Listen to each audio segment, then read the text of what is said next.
नमस्कार सभी को, आप सभी का स्वागत है अवर्स एजुकेशन के इस यूट्यूब चैनल पे। एचएसएससी के आपके 2016 से 2021 तक जो आपके क्वेश्चन पूछे गए हैं इंडिया जीके, वर्ल्ड जीके के, उसका नेक्स्ट पार्ट यहाँ पे कंटिन्यू करते हैं। और अब तक पीछे की क्लास अगर नहीं देखी जाकर देख सकते हैं, प्ले लिस्ट में आपको क्लासेस मिल जाएगी, उसमें लगभग हम सारे क्वेश्चन जो है वो कवर करते हुए चल रहे हैं।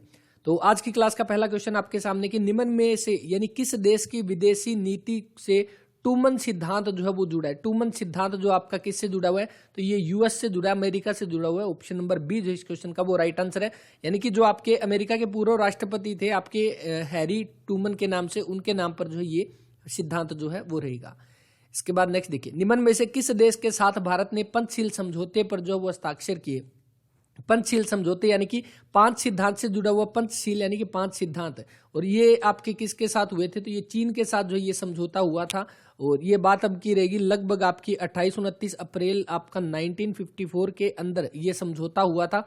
और इसके साथ ही भारत और चीन के बीच में व्यापार अच्छा होना शुरू हुआ, लेकिन बाद में 1962 का जो युद्ध हुआ था उसके बाद थोड़ा सा यहाँ पे इनके बीच में रिलेशन जो है खराब हो गए।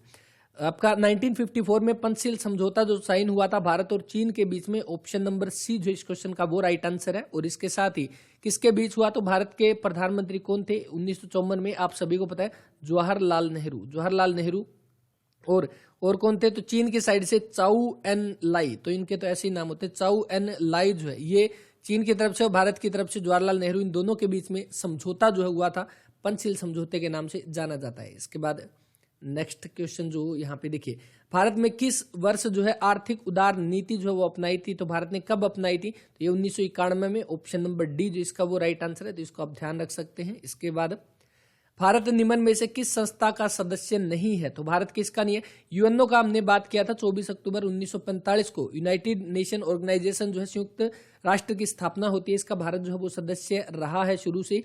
वर्ल्ड ट्रेड ऑर्गेनाइजेशन WTO का भी यहाँ पे जो है सदस्य रहा है। नाटो, ये NATO जो यहाँ पे दे रखा है, जिसकी फुल फॉर्म आपकी रहेगी नॉर्थ अटलांटिक ट्रीटी ऑर्गेनाइजेशन, इसका जो है वो भारत सदस्य नहीं है, तो ऑप्शन नंबर डी बनेगा। सार्क का भी जो है वो अपना भारत सदस्य रहेगा। अब इसमें अगर हम देखें तो WTO से आपने देखा होगा काफी सारे क्वेश्चन जो है पूछे गए हैं। स्थापना कब होती है, तो पहले इसका क्या, तो GATT के नाम से आपका जो संस्था थी, उसको बाद में आपका 1 जनवरी 1995 में जो इसको WTO का जो है वो नाम दे दिया गया है। इसका हेडक्वार्टर पूछ ले तो कहाँ पे, तो हेडक्वार्टर जो है आपका किसका, तो WTO का, WHO का, आपका इन सभी का आपका जेनेवा के अंदर जो है वो, जेनेवा स्विट्जरलैंड के अंदर हेडक्वार्टर जो है वो रहेगा। तो ये ध्यान रखना है, WTO भी एक इंपॉर्टेंट क्वेश्चन जो है यहाँ पे ये बनता है। इसके बाद बाकी जो सार्क यहाँ पे दे रखा है, इसका आपका south Asian association for regional corporation, इसकी फुल फॉर्म, स्थापना इसकी 1985 में हुई थी। इसका जो है NATO जो है इसका भारत सदस्य नहीं है, ऑप्शन नंबर डी जो इसका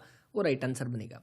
इसके बाद जो नेक्स्ट देखिए, यूएनओ की आपकी स्थापना कब हुई, तो हमने अभी बात की यूएनओ की स्थापना आपकी कब, तो 24 अक्टूबर 1945 में दूसरे विश्व युद्ध के बाद जो है स्थापना होती है। और ये क्वेश्चन बहुत बार रिपीट हो चुका है, एचएसएससी कई बार एग्जाम में क्वेश्चन पूछ चुकी है।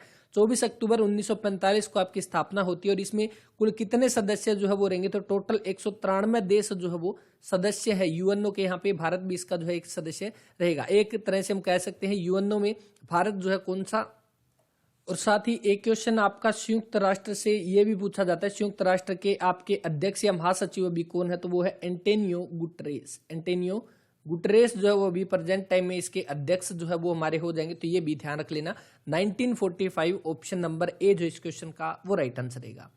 इसके बाद जो नेक्स्ट क्वेश्चन, नेक्स्ट देखिए, शीत युद्ध के जो है आपके मुख्य शत्रु कौन थे, तो शीत युद्ध किस किस के बीच में, USA और USSR यानी कि रशिया और USA अमेरिका जो है, इन दोनों के बीच में शीत युद्ध जो है ये मुख्य शत्रु, ऑप्शन नंबर डी जो इस क्वेश्चन का वो राइट आंसर रहेगा।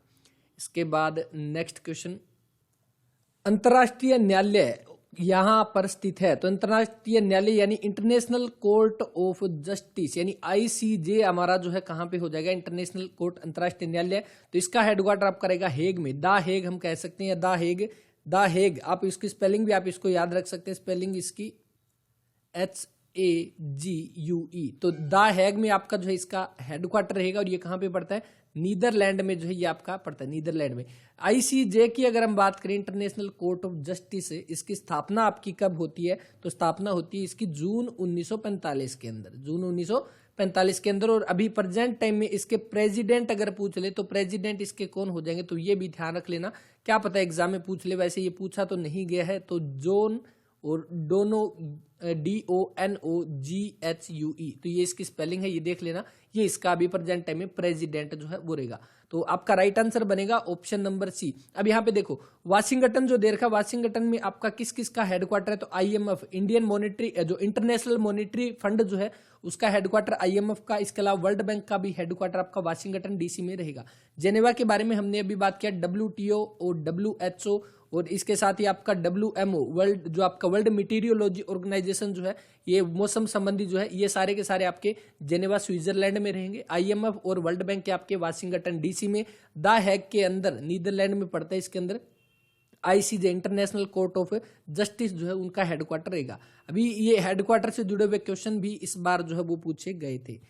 पूर्व की ओर देखो नीति किस देश की विदेश नीति से संबंधित है, तो ये किसकी ओर, पूर्व की ओर देखो, ये भारत से संबंधित है, तो इसको ध्यान रख लेना, ऑप्शन नंबर ए जो इस क्वेश्चन का यहाँ पे वो राइट आंसर रहेगा। इसके बाद नेक्स्ट देखिए, सन डैश में सार्क जो है ये आपका गठित हुआ। सार्क के बारे में हमने अभी पढ़ा, सार्क की फुल फॉर्म आपको ध्यान होगा, हमने अभी इसकी पढ़ी थी, SAARC, south Asian association for regional corporation इसकी फुल फॉर्म है। इसकी स्थापना अगर पूछ ले तो कब, 8 दिसंबर 1985 में आपकी स्थापना होती है सार्क की। और आपको याद होगा दिसंबर 1885 के अंदर कांग्रेस की स्थापना होती है, ये भी हमने पढ़ा। और ये आपके 8 दिसंबर 1985 को सार्क की स्थापना होती है। ऑप्शन नंबर ए जो इस क्वेश्चन का वो राइट आंसर है। और स्थापना अगर पूछ ले कहां पे, तो इसकी ढाका में जो है वो स्थापना होती है। ढाका कहां पे, तो ये बांग्लादेश में जो है पड़ता है, बांग्लादेश की राजधानी आप सभी को पता है ढाका, यहाँ पे इसकी स्थापना होती है। लेकिन ध्यान रखना है आपको, इसका हेडक्वार्टर अगर पूछ ले कहां पे हो जाएगा, तो आपका सार्क का हेडक्वार्टर कहां पे, काठमांडू में जो वो हेडक्वार्टर रहेगा, काठमांडू, जो कि किसकी, तो नेपाल की आपकी जो वो राजधानी कौन सी, काठमांडू जो वो रहेगा, वहां पे इसका हेडक्वार्टर है। इसके सदस्य कौन कौन से है, तो अपने भारत के जितने भी पड़ोसी देश है, जैसे अफगानिस्तान, बांग्लादेश, भूटान, नेपाल, पाकिस्तान, श्रीलंका, ये सारे के सारे पड़ोसी देश जो है वो आपके सार्क के जो सदस्य रहेंगे। तो ये भी आप ध्यान रख सकते हैं। ऑप्शन नंबर ए जो है 1985 इसका राइट आंसर है। इसके बाद नेक्स्ट क्वेश्चन यहाँ पे देखिए, सन डैश में भारत ने अपना प्रथम परमाणु परीक्षण जो है किया था। ये आपका परमाणु परीक्षण वाला क्वेश्चन शायद हम पीछे भी कर चुके हैं, क्योंकि HSSC के कई एग्जाम में ये क्वेश्चन जो वो बार बार रिपीट में आया था। अब देखो आपका भारत का परमाणु परीक्षण आप सभी को पता है, सबसे पहले इंदिरा गांधी के टाइम में 1974 में जो किया गया था, और इसका नाम जो वो क्या रखा गया था, इसका नाम रखा गया था स्माइलिंग बुद्धा। स्माइलिंग बुद्धा जो है वो इसका नाम रखा गया था। सबसे पहले 1974 में किया गया था, लेकिन ये सफल नहीं हो पाया था। उसके बाद दोबारा से आपका कब किया गया, तो दोबारा से आपका 1998 के अंदर, 1998 में आपका 11 से 13 मई के बीच में टोटल 5 परीक्षण किए गए थे। पोखरण जो कि आपका पोखरण जो परीक्षण हुआ था, पोखरण जो कि राजस्थान में पड़ता है, तो ये आपका 1998 में अटल बिहारी वाजपेयी उस समय भारत के प्रधानमंत्री थे। तो आपका प्रथम पूछा गया तो 1974 के अंदर स्माइलिंग बुद्धा जो है उसका नाम था। ऑप्शन नंबर बी जो इस क्वेश्चन का वो राइट आंसर। नेक्स्ट देखिए, निम्न में से किस यानी कि किस भारतीय प्रधानमंत्री ने पड़ोसी पहले नीति की जो है वो शुरुआत की थी। तो पड़ोसी पहले नीति आपकी किससे जुड़ी हुई है, यानी कि जो अभी पड़ोस को जो जैसे अभी वैक्सीनेशन का जो टाइम आया था, कोरोना का टाइम, उसमें जो हेल्प करने से जुड़ा हुआ हमारा अभियान, ताकि पड़ोसी देशों के साथ अच्छे रिलेशन बन सके, तो ये Narendra Modi, option number B जो इस क्वेश्चन का यहाँ पे वो राइट आंसर रहेगा। अब नरेंद्र मोदी की अगर हम यहाँ पे बात करें, तो नरेंद्र मोदी जो है भारत के प्रधानमंत्री बने हैं, और ये कौन से नंबर के हैं, तो अभी प्रेजेंट टाइम में नरेंद्र मोदी 15वें नंबर के जो है वो भारत के प्रधानमंत्री के रूप में इन्होंने काम किया है। तो ये आप ध्यान रख सकते हैं। इसके बाद और आपको पता है भारत की पहली महिला प्रधानमंत्री इंदिरा गांधी। और इसके बाद देखते हैं नेक्स्ट क्वेश्चन यहाँ पे। नेक्स्ट देखिए, और एक साथ ही यहाँ पे ये भी क्वेश्चन बनता है कि ऐसे प्रधानमंत्री जिनके आपके नोटों के ऊपर साइन मिलते हैं, क्योंकि जो डॉक्टर मनमोहन सिंह जो है इन्होंने भारत के प्रधानमंत्री के रूप में भी कार्य किया है, और ये RBI के गवर्नर भी जो है वो रह चुके हैं। तो ये भी आप ध्यान रख सकते हैं, इन्होंने RBI के गवर्नर के पद पे भी काम किया है। तो इसके बाद नेक्स्ट देखिए, विश्व का सबसे बड़ा नदी द्वीप माजुली जो है किस नदी पर स्थित है। माजुली द्वीप जो है ये आपका किस नदी पर रहेगा, तो सबसे पहली बात तो ये ब्रह्मपुत्र नदी पर रहेगा। ऑप्शन नंबर सी जो है इस क्वेश्चन का वो राइट आंसर रहेगा। और इसके साथ ही आपको एक चीज और ध्यान रखनी है, ये आपका रहेगा तो माजुली द्वीप ब्रह्मपुत्र नदी पर, लेकिन ये है कहाँ पे, तो ये असम में पड़ता है। असम में। असम में क्यों, क्योंकि आपको पता होगा जब बांग्लादेश ब्रह्मपुत्र नदी जो है सबसे पहले आपकी कहां से, तो चीन के तिब्बत से निकलती है और वहां पे इसका नाम क्या होता है, सांगपो जो है इसका नाम होता है वहां पे। उसके बाद ये भारत में अरुणाचल, ये आपकी चीन के तिब्बत में आपका जो नाम होता है किसका, ब्रह्मपुत्र नदी का। उसके बाद कहां पे, भारत में अरुणाचल प्रदेश में एंट्री करती है तो यहां पे इसका नाम क्या हो जाता है, दिहांग जो इसका नाम हो जाता है। उसके बाद ये असम में आती है और असम में आने के बाद इसका नाम क्या पड़ता है, तो आपका ब्रह्मपुत्र जो है इसका नाम पड़ता है असम में आने के बाद। और यहीं पे माजुली द्वीप जो है वो बनता है और हम कह सकते हैं जो आपका ब्रह्मपुत्र नदी पर ऑप्शन नंबर सी जो इस क्वेश्चन का वो राइट आंसर है। अब इसके अंदर हम बात करें तो ये आपका किस तरह का द्वीप है, तो जैसे ही आपकी जो ब्रह्मपुत्र नदी आती है ये आने के बाद इस तरह से ये आगे दो पार्ट में बंट जाती है और फिर आगे से दोबारा से एक में, यानी बीच में एक लैंड पार्ट जो वो बन जाता है, तो वो आपका किससे जुड़ा हुआ हो जाएगा, तो एक द्वीप जो है वो बनाती है ये नदी। तो ब्रह्मपुत्र नदी ऑप्शन नंबर सी जो इस क्वेश्चन का वो राइट आंसर है। और साथ ही एक ये माजुली जो है, इससे आप ध्यान रख सकते हैं कि 8 माजुली, इसको यहाँ पे लिखते हैं, देखिए माजुली से जुड़ा हुआ इंपॉर्टेंट क्वेश्चन बनेगा कि ये पहला आइलैंड जो है वो बना है, फर्स्ट आइलैंड जिसको क्या बिकम डिस्ट्रिक्ट, जिसको क्या डिस्ट्रिक्ट का जो है वो दर्जा दिया गया। और ये कब दिया गया, तो 8 सितंबर 2016 को, 8 सितंबर 2016 को इस आइलैंड को जो है डिस्ट्रिक्ट का दर्जा दे दिया। असम में जो ये पड़ता है, ब्रह्मपुत्र नदी के ऊपर जो है वो रहेगा। कावेरी नदी आप सभी को पता है कहां पे, तो तमिलनाडु कर्नाटक साइड ये आपकी कावेरी नदी जो है वो रहेगी। और गंगा जो आपको पता है कहां से, तो गंगोत्री ग्लेशियर से जो निकलती है, लगभग 25 किलोमीटर जो इसकी लंबाई हो जाएगी। और यमुना जो है वो किसकी सहायक नदी है, आपकी गंगा की सहायक नदी है। और ये बाद में आगे जाकर कहां पे, प्रयागराज, जो कि इलाहाबाद का बदला हुआ नाम प्रयागराज जो है, प्रयागराज इलाहाबाद, वहां पर जाकर जो है ये यमुना गंगा के साथ जो है वो मिल जाती है। तो ये सारे के सारे क्वेश्चन आपको ध्यान रखना है। और गंगा नदी जो है ये जैसे आपकी बांग्लादेश में प्रवेश करती है, इसका नाम आपका पद्मा जो है वो हो जाता है। चलो नेक्स्ट क्वेश्चन देखिए, कौन से दो देशों के बीच में ताशकंद समझौता जो है वो हुआ था। तो सबसे पहले देखो ताशकंद समझौता आपका भारत और पाकिस्तान के बीच में आपके युद्ध हुए थे, कौन कौन से, तो एक तो 65, 71 और 99, 1965, 1971 और 1999, ये तीन आपके जो है भारत और पाकिस्तान के बीच में जो युद्ध हुए थे। सबसे पहला युद्ध जो हुआ था 1965 का। इसके बाद जो है आपके भारत के प्रधानमंत्री थे कौन, लाल बहादुर शास्त्री, लाल बहादुर शास्त्री और लाल बहादुर शास्त्री। और दूसरे कौन थे, तो पाकिस्तान की तरफ से जो पीएम थे कौन थे, अयूब खान।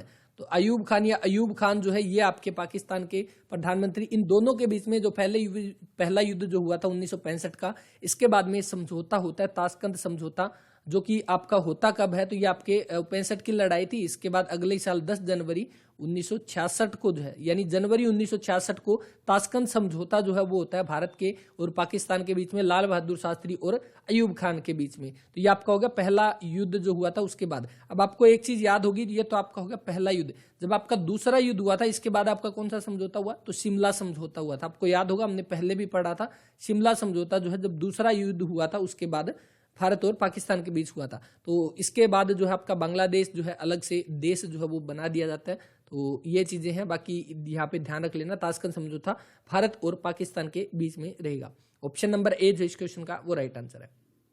नेक्स्ट देखिए, नेक्स्ट क्वेश्चन की नाटो जो है NATO, अभी देखो क्वेश्चन कहीं ना कहीं एक दूसरे से रिलेटेड पूछ रहा है और इसी तरह का पैटर्न जो है HSSC ने अभी 2021 में रखा है, यानी जो क्वेश्चन पहले पूछे उन्हीं से जुड़े हुए क्वेश्चन यहाँ पे पूछ रहे हैं। NATO NATO, North Atlantic Treaty Organization जो है इसकी फुल फॉर्म रहेगी। स्थापना इसकी कब, 1949 में स्थापना होती है और भारत इसका सदस्य नहीं है। इसके बाद देखो नेक्स्ट, राजनीतिक दलों को चिन्हों का आवंटन जो है वो कौन करता है, यानी जो आपके राजनीतिक पार्टी जो बनती है उनको जो चुनाव चिन्ह जो दिए जाते हैं, आपने देखा होगा इलेक्शन के टाइम में किसी का कोई चुनाव चिन्ह होता है, किसी का कोई, तो वो चुनाव चिन्ह जो है वो कौन देता है, कौन उनको जो है वो चुनाव चिन्ह देता है कि आपका पार्टी का ये चुनाव चिन्ह है। तो राजनीतिक दल का नेता तो नहीं देता, यानी राजनीतिक दल वाले तो सारे कर देंगे। तो आपका ऑप्शन से ही आप अंदाजा लगा सकते हो, चुनाव आयोग जो है वो यहाँ पे जो राजनीतिक दलों को चिन्हों का बंटवारा जो है वो देता है। अब यहाँ पे कुछ एक इंपॉर्टेंट क्वेश्चन, भारतीय निर्वाचन आयोग, भारतीय निर्वाचन आयोग से जुड़ा हुआ क्वेश्चन जो है वो आप ध्यान रख सकते हैं। कौन कौन से 2-3 इंपॉर्टेंट क्वेश्चन बनते हैं,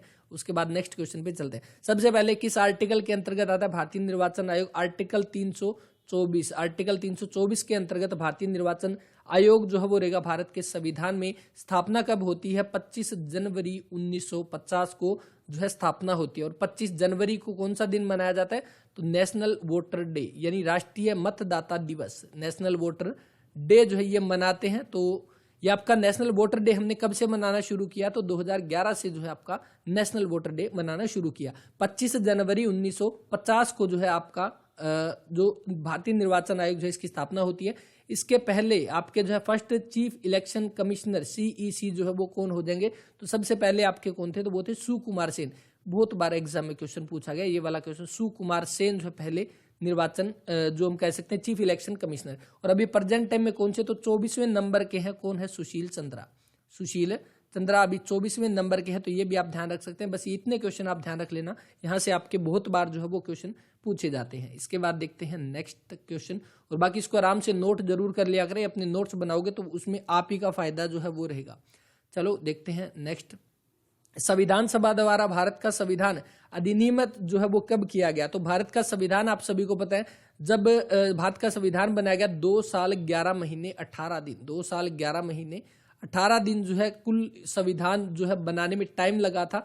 और इसी के साथ 26 नवंबर 1949 को जो है वो बनकर संविधान जो है वो तैयार हो गया था। अब जब भी आपके सामने क्वेश्चन आए तो आपको ये ध्यान रखना है कि 26 जनवरी 1950 कब करना है और 26 नवंबर 1949 कब करना है। जब तक आपके सामने लागू शब्द ना दे दिया जाए, यानी कि संविधान लागू कब हुआ, तब तक आप 26 नवंबर के साथ जाओगे, चाहे जो भी क्वेश्चन यहाँ पे दिया हो। लेकिन आपसे ये पूछ ले कि जब संविधान लागू कब हुआ, तब आपका 26 जनवरी 1950 आ जाएगा। अब यहाँ पे देखिए 26 नवंबर 1949 को भारत का संविधान बनकर 2 साल 11 महीने 18 दिन में जो वो तैयार हुआ था। और इसी के साथ ही 26 नवंबर को आपका कौन सा दिन मनाया जाता है? तो संविधान दिवस। संविधान दिवस या कॉन्स्टिट्यूशनल डे जो है वो हम मनाते हैं 26 नवंबर को। तो ये भी आप ध्यान रख सकते हैं। ऑप्शन नंबर बी जो है इस क्वेश्चन का वो राइट आंसर रहेगा। इसके बाद नेक्स्ट क्वेश्चन, बाकी यहाँ पे नेक्स्ट क्वेश्चन में देखते हैं। नेक्स्ट देखिए, भारत का संविधान कब लागू हुआ? देखिए ये भी HSSC के द्वारा पूछा गया, कब लागू हुआ? तो कब हुआ? तो 26 जनवरी 1950 को जो है ये लागू हुआ। मैंने आपको बताया जब तक लागू वर्ड ना आ जाए तब तक आप जो 26 नवंबर 1949 के साथ जाओगे। यहाँ पे लागू दे दिया, यानी कि 26 जनवरी 1950 को भारत का संविधान जो है वो लागू हो जाता है। और इसी के साथ ही आपको ध्यान रखना है कुछ एक इंपॉर्टेंट क्वेश्चन यहाँ पे, संविधान जो सभा की जो आपकी लास्ट बैठक जो है वो कब होती है? अंतिम बैठक जो है, लास्ट बैठक कब होती है? तो ये आप ध्यान रख सकते हैं 24 जनवरी 1950 को, 24 जनवरी 1950। इसके साथ ही आपसे ये पूछ ले कि जो भारत के राष्ट्रपति जो है उनको कब चुना गया? तो डॉक्टर राजेंद्र प्रसाद, आप सभी को पता है भारत के पहले राष्ट्रपति डॉक्टर राजेंद्र प्रसाद, इनको कब? तो 24 जनवरी 1950 को जो है भारत के पहले राष्ट्रपति जो है वो चुने गए डॉक्टर राजेंद्र प्रसाद। इसके साथ ही आपको कौन सा? तो राष्ट्रीय ध्वज, एक तो राष्ट्रीय ध्वज का क्वेश्चन पूछा जाता है और एक आपसे पूछा जाता है कि जो आपके राष्ट्रीय गीत जो है, राष्ट्रीय गीत और राष्ट्रीय गान जो है, इनके बारे में आप सभी को पता होगा, हमने कई बार पढ़ा किसने लिखा, कौन सी बुक में जो है इनके बारे में वर्णन है। तो राष्ट्रीय गीत और राष्ट्रीय गान जो है इनको कब अपनाया गया? तो इनको भी आपका 24 जनवरी 1950 को जो है इनको अपनाया गया। तो ये भी आप ध्यान रख सकते हैं। तो आई थिंक याद हो गया होगा। देखिए 26 जनवरी 1950 को संविधान लागू हुआ। अब संविधान लागू हुआ है तो उससे पहले हमें चाहिए कि हमें राष्ट्रीय गीत भी चाहिए 26 जनवरी को गाने के लिए, राष्ट्रीय गान भी चाहिए हमें, जो राष्ट्रपति जो है वो भी हमें चाहिए यहाँ पे सम्मानित करने के लिए या जो भी प्रोग्राम को शुरू करने के लिए। तो इसके लिए इनको 2 दिन पहले यहाँ पे अपॉइंट कर दिया। तो इससे आप याद रख सकते हैं 24 जनवरी 1950 आपका जो राष्ट्रपति जो उनको चुना गया और आपके राष्ट्रीय गीत राष्ट्रीय गान को भी चुना गया। अब बात आती है राष्ट्रीय ध्वज की। राष्ट्रीय ध्वज जो है इसको कब अपनाया गया? तो राष्ट्रीय ध्वज आपका अपनाया गया 22 जुलाई 1947 को। राष्ट्रीय ध्वज 1947 को, और जो अभी प्रेजेंट टाइम में भारतीय ध्वज है वो किसने डिजाइन किया? तो पिंगाली ने जो है वो इसको डिजाइन किया। तो ये भी आप ध्यान रख सकते हैं, पिंगाली एक पर्सन का नाम है। चलिए देखते हैं नेक्स्ट। और यहाँ पे जो क्वेश्चन पूछा गया है, भारत का संविधान कब लागू हुआ? 26 जनवरी 1950 में। चलिए नेक्स्ट क्वेश्चन देखते हैं यहाँ पे। नेक्स्ट देखिए, किस वर्ष जो है भारतीय संविधान के आमुख प्रस्तावना में समाजवाद धर्मनिरपेक्ष शब्द जो है वो जोड़े गए? तो शायद अब तक अगर आपने पीछे की क्लास देखी होगी तो ये आपको अच्छे से समझ भी आ गए होंगे और ये चीज आपकी याद भी हो गई होगी। देखिए भारतीय संविधान के अंदर जो आपका हम कह सकते हैं समाजवाद धर्मनिरपेक्ष एकता और अखंडता, ये 3 शब्द जो है वो जोड़े गए थे। कौन सा हुआ था? तो आपका संविधान संशोधन जो हुआ था वो हुआ था आपका 76, यानी कि आपका 42वां संविधान संशोधन, 42वां संविधान संशोधन जो हुआ था, जो कि कब? आपका 1976 में हुआ था।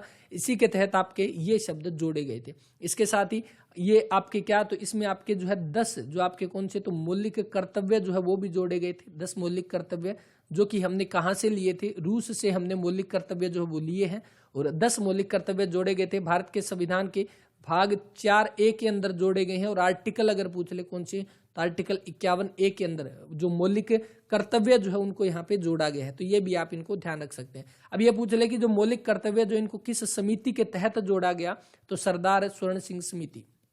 सरदार स्वर्ण सिंह समिति जो थी उसकी अनुशंसा पर जो है, सरदार स्वर्ण सिंह समिति उसी की अनुशंसा पर जो मौलिक कर्तव्य जो है जो हमने रूस से लिए थे उनको इसके तहत जोड़ा गया था 42वें संविधान संशोधन 1976 के तहत। तो ये सारी चीजें आपको ध्यान रखनी है। ये आपके 10 मौलिक कर्तव्य, लेकिन ये पूछ ले अभी कितने हैं, तो अभी आपके 11 जो है वो मौलिक कर्तव्य प्रेजेंट टाइम में। तो 10 तो हमने जोड़े थे 1976 में, 11वां मौलिक कर्तव्य कब जोड़ा गया, तो ये आपका जो 86वां संविधान संशोधन जो हुआ था 2002 में, जो आपका शिक्षा से जुड़ा हुआ था, जो 6 से 14 वर्ष तक के बच्चों को शिक्षा देना अनिवार्य है, ये आपका 2002 में जोड़ा गया 11वां, जो हम कह सकते हैं, यानी 11वां मौलिक कर्तव्य किससे जुड़ा हुआ है, तो ये आपका शिक्षा से जुड़ा हुआ है। तो ये चीज आप ध्यान रख सकते हैं। ऑप्शन नंबर बी जो इस क्वेश्चन का वो राइट आंसर रहेगा। और बाकी इतने सारे क्वेश्चन तो आपको याद ही रखने हैं। सबसे पहले एक बार क्वेश्चन एग्जाम में ये भी पूछा गया था, पहले आम चुनाव जो है वो कब हुए थे। पहले आम चुनाव जो है वो कब हुए थे, तो 1951-52 के अंदर। तो ये भी आप नोट कर लेना, इंपॉर्टेंट क्वेश्चन जो है वो बनेगा। चलिए नेक्स्ट क्वेश्चन यहाँ पे, संघ सरकार में मंत्री परिषद जो है सामूहिक रूप से किसके प्रति उत्तरदायी होते हैं। तो मंत्री परिषद जो है आप सभी को पता है, मंत्री परिषद का जो है जिक्र किसके अंदर रहेगा। तो मैंने आपको बताया था जब भी राष्ट्रपति के बारे में हमने पढ़ा था, आर्टिकल याद करने के लिए राष्ट्रपति, उसके बाद उपराष्ट्रपति, उसके बाद प्रधानमंत्री, पीएम के बारे में। राष्ट्रपति का आर्टिकल आपका 52 है, इसमें 11 जोड़ेंगे, 63 पे आपका उपराष्ट्रपति, इसमें 11 जोड़ेंगे, 74 पे आपका पीएम का। लेकिन 74 के अंदर आपका क्या दिया हुआ है कि 74 के अंदर आपका जिक्र है मंत्री परिषद का, और इस मंत्री परिषद का आपका अध्यक्ष जो है वो कौन होता है, वो प्रधानमंत्री होता है। तो ये आपका आर्टिकल 74 के अंदर दिया गया, यानी प्रधानमंत्री का आर्टिकल पूछे 74 के अंदर जो है ये चीजें दी गई है। और जो मंत्री परिषद जो है सामूहिक रूप से किसके प्रति उत्तरदायी है, तो ये लोकसभा के प्रति उत्तरदायी है। ऑप्शन नंबर बी जो इस क्वेश्चन का वो राइट आंसर है। ये किस संविधान के किस आर्टिकल में है, तो आर्टिकल 75(3) के अंदर जो है ये दिया गया है कि जो मंत्री परिषद जो है वो किसके, लोकसभा के प्रति जो है वो उत्तरदायी रहेगा।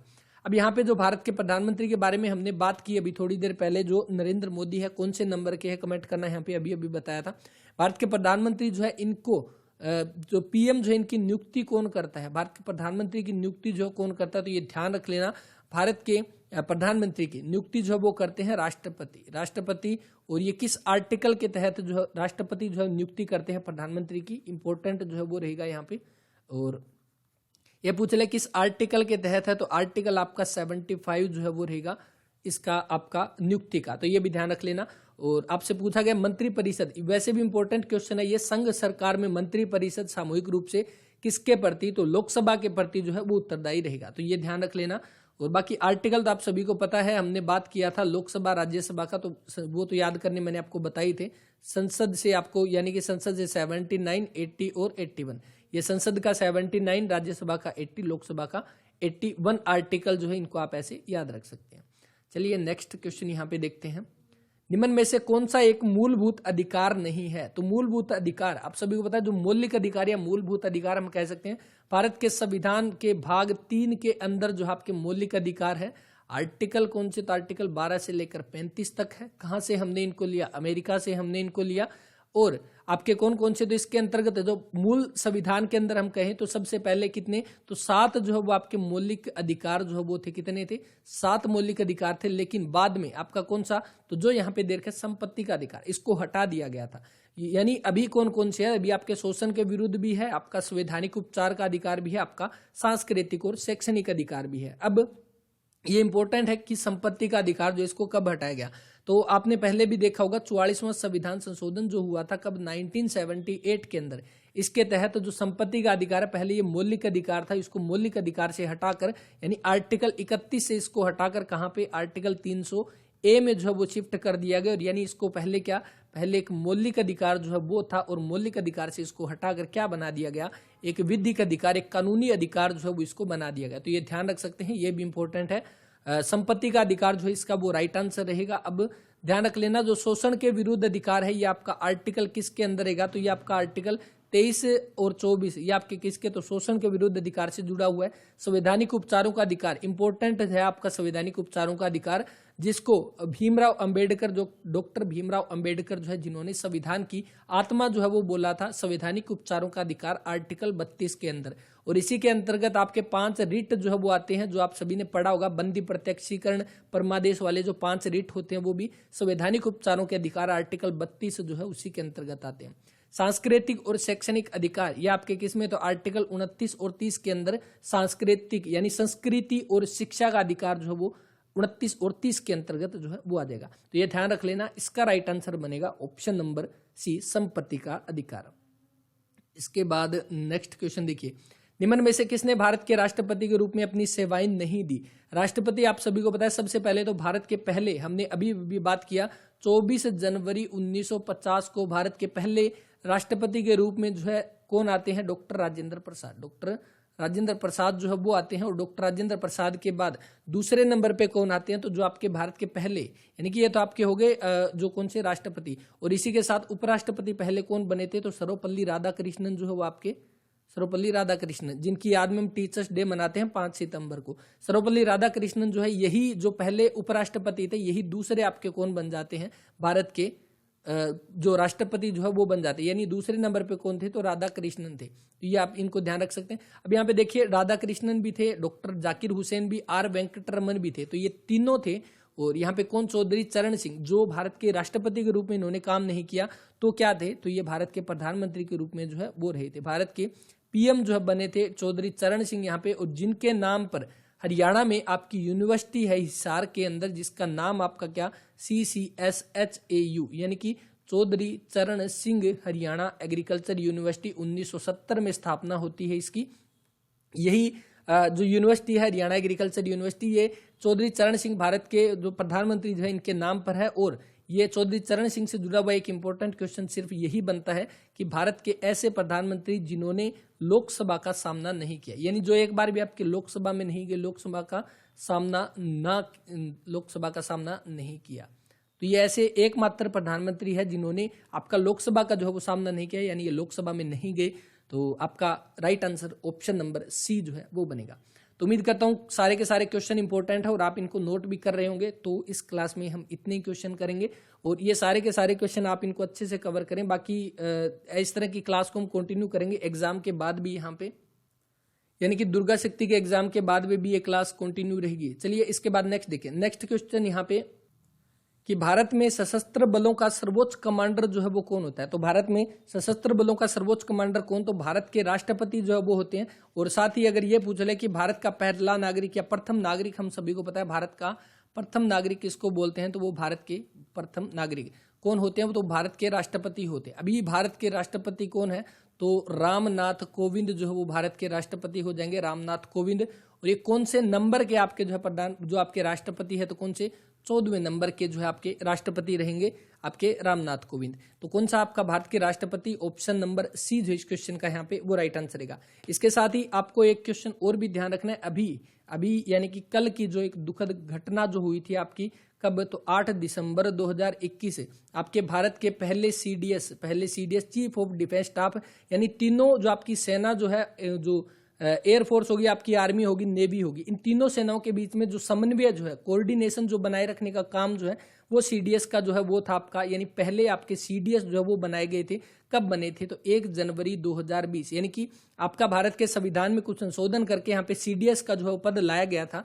और इससे पहले ये जो आर्मी जो है उसके आपके जो अध्यक्ष थे आर्मी के, यानी थल सेना के अध्यक्ष थे, उसके बाद 31 दिसंबर 2019 तक आर्मी के जो ये अध्यक्ष थे, और उसके बाद में इनको पहले सीडीएस के पद पर जो इनको बनाया गया था 1 जनवरी 2020 को। और अभी 8 दिसंबर यानी कल ही की बात है, इनको जो है यहाँ पे एक विमान दुर्घटना जो हुई थी, कहाँ पे, तमिलनाडु के अंदर। और तमिलनाडु के अंदर कहाँ पे, तमिलनाडु के कुन्नूर के अंदर जो है आपकी विमान दुर्घटना में, यानी जो हेलीकॉप्टर जो है वो क्रैश कर गया था। और उसका नाम अगर पूछ ले क्या हो जाएगा, MI-17V5, शायद इस तरह का इसका नाम जो है उस हेलीकॉप्टर का जो नाम था, यानी कि MI-17V5 जो है उस हेलीकॉप्टर का नाम जो क्रैश किया था। इसमें लगभग आपके कितने, तो 14 सदस्य जो वो थे, इन 14 सदस्य के अंदर एक हरियाणा का भी पर्सन था, और हरियाणा के पर्सन कौन थे, तो वो हम याद रख सकते हैं एग्जाम के पॉइंट ऑफ व्यू से जो आपका इंपॉर्टेंट बनेगा।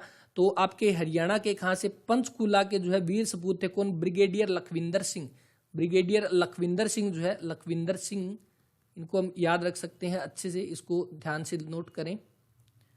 देखिए पंचकूला के आपके जो है वो हो जाएंगे कौन, इनको आपके ब्रिगेडियर आपके कौन से, तो लखविंदर सिंह, और इनका पूरा नाम अगर देखें तो लीडर, लखविंदर सिंह लीडर, ये इनका पूरा नाम है। तो ये हरियाणा के एक जवान जो है वो उस आपके हेलीकॉप्टर में शामिल थे, जिनकी भी इस दुखद घटना के अंदर इनकी भी यहाँ पे मृत्यु हो जाती है। टोटल सदस्य थे लगभग शायद अभी एग्जैक्ट तो इसके बारे में नहीं पता कितने बचे हैं, और बाकी लगभग यहाँ पे जो है डेथ यहाँ पे हो चुकी है। तो भारत के पहले सीडीएस कौन थे, तो जो आपके जनरल विपिन रावत थे, शायद मैंने नाम नहीं बताया, जनरल विपिन रावत, नाम तो आप सभी जानते ही होंगे अच्छे से इनका नाम। तो जनरल विपिन रावत पहले सीडीएस है, जो आपके 1 जनवरी 2020 से 8 दिसंबर 2021 तक इन्होंने काम किया है, पहले सीडीएस के चीफ ऑफ डिफेंस स्टाफ के तौर पर इन्होंने। तो ये सारे के सारे क्वेश्चन आपको यहाँ पे ध्यान रखने हैं, और इस क्लास में हम इतना ही करेंगे। और बाकी आपका जो यहाँ पे कौन से, तो रक्षा मंत्री भारत के कौन है, तो राजनाथ सिंह जो है वो भारत के रक्षा मंत्री रहेंगे, राजनाथ सिंह जो है वो भारत के रक्षा मंत्री रहेंगे। तो इस क्लास में इतने क्वेश्चन करेंगे, बाकी मिलते हैं नेक्स्ट क्लास में। और इनके आप जो है नोट्स अच्छे से तैयार कर लें, आपको इस एग्जाम के लिए चाहिए, आपके कोई भी किसी भी एग्जाम की तैयारी कर रहे हो, इनसे आपको क्वेश्चन वहां पे जरूर देखने को मिलेगा। मिलते हैं नेक्स्ट क्लास में, और क्लास अच्छी लगे तो इसको लाइक जरूर कर दिया करें, और अपने दोस्तों के साथ इसको शेयर कर दिया करें। तो मिलते हैं नेक्स्ट क्लास में, तब तक के लिए अपना ख्याल रखें, पढ़ते रहें। जय हिंद, जय भारत, जय हरियाणा।